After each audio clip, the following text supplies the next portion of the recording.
Assalamualaikum warahmatullahi wabarakatuh.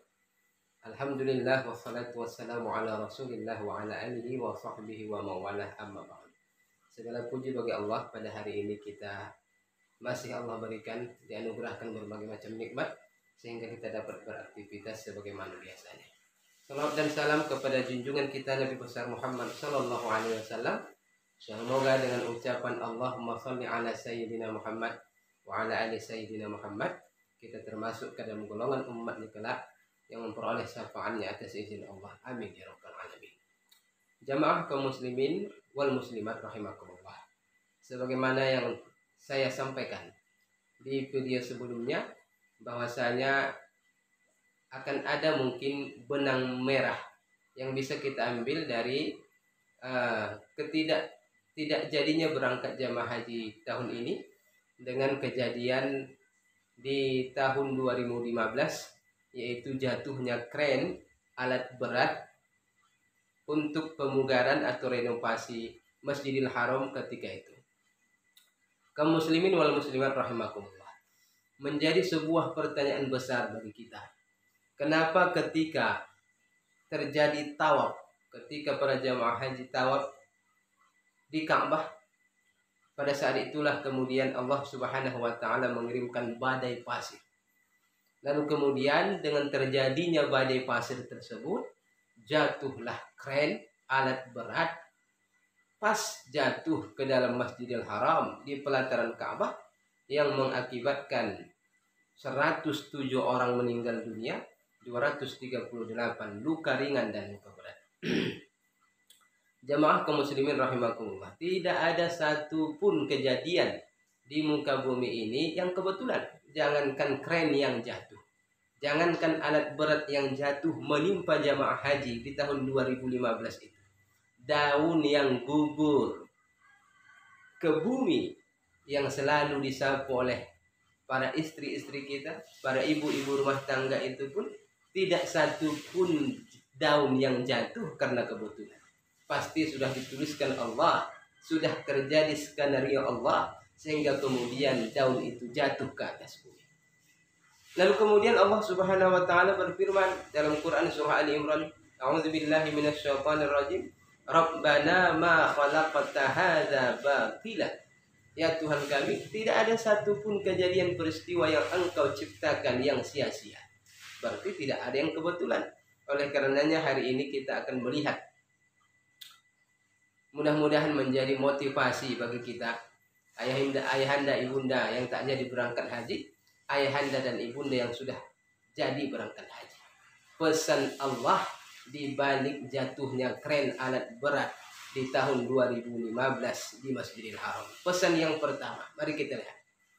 Angka-angka yang muncul dari korban-korban tersebut ada dua angka. Satu, 107, dua, 238. Bagi kita umat Islam, angka 107 menjadi indikasi pesan Allah yang pertama bagi kita, seluruh jamaah haji, baik yang belum jadi berangkat atau apalagi yang sudah berangkat. Dan kenapa harus di Mekah, di Masjidil Haram? Karena Mekah, Masjidil Haram adalah tempat kumpulnya seluruh umat Islam di dunia. Maka pesannya dikirimkan di Masjidil Haram untuk kemudian didistribusikan kepada seluruh umat Islam di dunia. Pesan Allah yang pertama dalam Quran surah ke-107. Angka yang pertama 107. 107 orang meninggal dunia. Lihat Al-Quran surah ke-107. Apa pesan Allah di angka 107? Angka 107 menunjuk kepada surah Al-Ma'un. Pesan Allah Subhanahu wa taala bagi kita umat Islam, apalagi yang sudah berangkat haji, yang belum berangkat haji. Ara'aital ladzi yukadzibu biddin. Apakah kamu pernah melihat orang-orang yang mendustakan agama Allah? Fadzalikal ladzi yad'ul yatim. Mereka itulah orang-orang yang menghardi anak yatim. Wala yahuddu ala ta'amil miskin. Dan orang-orang yang tak mau membantu memberi makan orang-orang miskin. Ara'aital ladzi yukadzibu biddin fadzalikal ladzi yad'ul yatim wa la yahuddu 'ala ta'amil miskin fawailul lil musallin. Maka celakalah orang-orang yang salat. Celaka orang-orang yang salat. Wa wailul lil musallin alladzina hum an salatihim sahun alladzina hum yura'un wa yamna'unal ma'un. Orang yang salat celaka kalau orang yang salat itu tak mau membantu, orang yang salat itu lalai dalam salatnya, orang yang beribadah itu karena riya, orang yang salat itu tak mau membantu dengan bantuan yang berguna. Maka pesan Allah yang pertama kepada kita umat Islam di tahun 2015 akibat jatuhnya kren alat berat di pelataran Ka'bah untuk memperhatikan anak yatim, untuk memperhatikan fakir miskin. Kita ini banyak yang kaya, Pak. Di Indonesia ini banyak yang kaya, banyak yang sibuk dengan ibadah pribadi. Tapi Allah ingin pesankan kepada kita, ada orang-orang yang kelihatan beragama, tapi sebenarnya mereka mendustakan agama Allah. Mereka hanya sibuk dengan ibadah pribadi, ibadah individual. Sehingga kemudian Allah ingin pesankan di tahun 2015, "Fadzalikal ladzi yad'ul yatim." Ada orang-orang yang mendustakan agama Allah, yang mereka kaya, yang mereka banyak harta, tapi mereka selalu menghardi anak yatim. Mereka tak mau membantu fakir miskin. Masya Allah.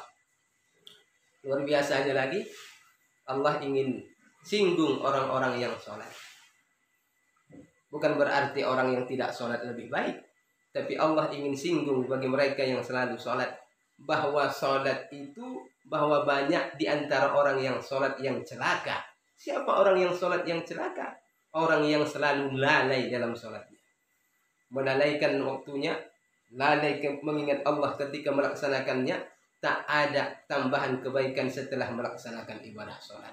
Dan orang yang celaka dalam sholat, orang yang tak mau membantu dengan barang-barang yang berguna. Itu yang pertama. Yang kedua, pesan Allah. Di balik terjadinya jatuhnya kren di Masjidil Haram di tahun 2015, di angka 238. Wah, luar biasa. Subhanallah. Tidak ada satu kejadian peristiwa yang sia-sia. Angka 238 hanya ada pada surah Al-Baqarah. Tidak ada pada surah yang lain. Bisa kita buka dari mulai surah pertama Al-Fatihah sampai surah terakhir 114. Angka 238 hanya ada pada surah Al-Baqarah. Apa pesan Allah yang kedua? Bagi seluruh jamaah haji yang sudah berangkat haji dan yang belum berangkat haji. Bagi semua kita umat Islam. Pesan Allah yang kedua di angka 238 surah Al-Baqarah. A'udzu billahi minasyaitonir rajim. Hafizu 'alas salawati was salatil wusta wa qumu lillahi qanitin. Jaga kalianlah salat-salat kalian, waktu-waktu salat kalian dan salat wusta, wa qumu lillahi qanitin, dan hendaklah kalian berdiri dalam salat, berdiri dalam keadaan tunduk patuh kepada Allah Subhanahu wa ta'ala. Pesan Allah yang kedua, Allah ingin singgung kepada seluruh jamaah haji yang datang menjadi tamu Allah. Maka bersikaplah seperti hamba Allah. Karena ada beberapa orang di antara orang-orang yang haji tidak mau melaksanakan sholat. Haji menjadi jaminan, tidak menjadi jaminan memperoleh surga. Karena haji yang mabrur, yang menjadikan kita meraih surga. Haji tidak mempan kalau tak sholat. Zakat tak ada guna kalau tak sholat. Puasa tak ada guna, tidak ada manfaat kalau tak sholat. Maka Allah ingin tegaskan bagi kita, hei umat Islam di seluruh dunia, yang berangkat atau tak berangkat haji, tetap jaga waktu-waktu sholat. Hafizu 'ala sholawati was sholatil wusta. Jaga kalian, dirikan kalian waktu-waktu sholat. Apalagi sholat wusta, kata para ulama ada dua. Satu sholat asar, dua sholat subuh. Pendapat yang paling kuat adalah sholat subuh. Mudah-mudahan bermanfaat. Amin ya rabbal alamin. Assalamualaikum warahmatullahi wabarakatuh.